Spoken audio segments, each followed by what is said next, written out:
అపశృతి వల్ల స్వయం కృపారాధాన వలననే చెడపకురా చెడేవురా అంటారు.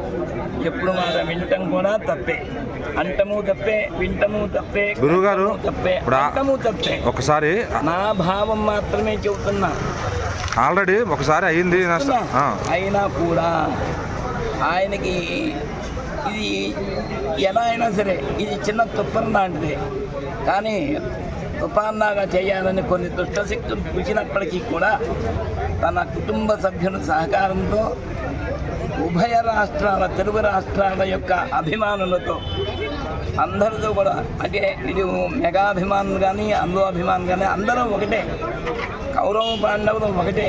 ఏదో కొన్ని యుద్ధాల వల్ల విడిపోయినట్టుగా దాన్ని అలా తయారు చేయాలని కొన్ని దుర్మార్గులను తయారు చేశారు. కానీ ఆయనకి ఎప్పటికైనా సరే ఈ చిక్కడపల్లి ఆంజనేయ స్వామి వారి అనుగ్రహం వల్ల మంగళవారం నాడు వచ్చానే కానీ ఆయనకి విజయవారం జయప్రదంగా ఉంటుంది.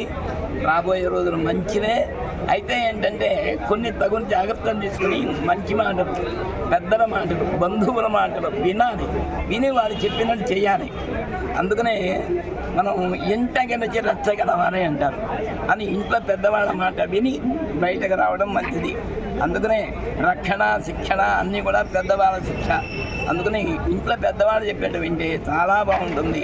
కాబట్టి వాళ్ళకి మావయ్య యొక్క అనుగ్రహం ఉంది, తల్లిదండ్రుల అనుగ్రహం ఉంది, బంధువుల అనుగ్రహం ఉంది, సినీ ప్రపంచం అనుగ్రహం ఉంది, అభిమానుల యొక్క మెండైనటువంటి అనుగ్రహం ఉంది. కానీ కొన్ని దుష్టశక్తులు వాళ్ళ స్వార్థం కోసం అలా చింతనించారే తప్ప. అయితే అపశృతి జరిగింది, కానీ కొద్దిగా అవగాహన ఉండాలి, కొన్ని యోచించాలి. మనం ఎక్కడ కాలు వేస్తున్నాం, అది పామ లేకపోతే పూనే మామూలు పసుపు తాడ గమనించుకోవాలి. గమనించుకుంటే బాగుంటుంది. కానీ ఏదైనా సరే ఆయన మాత్రం లోపల మానసికంగా బాధపడుతున్నాడు, యథార్థమే. కానీ ఆయన మాత్రం న్యాయం చేస్తాడు. కానీ సంఘంలో సహజంగా జరిగేటువంటి ప్రక్రియ అంతా జరగాలి, అది తప్పదు. జీవితం ఎలా అయిందంటే చివరికి అమీబాలాగా తయారైంది. అమీబా అంటే ఏంటి? దానికి ఒక నిర్దిష్ట ఆకారం లేదు, అలా తయారైంది. సైన్స్లో అమీబాలాగా అల్లు అర్జున్ గారికి దాని పరిస్థితి అలా వచ్చింది.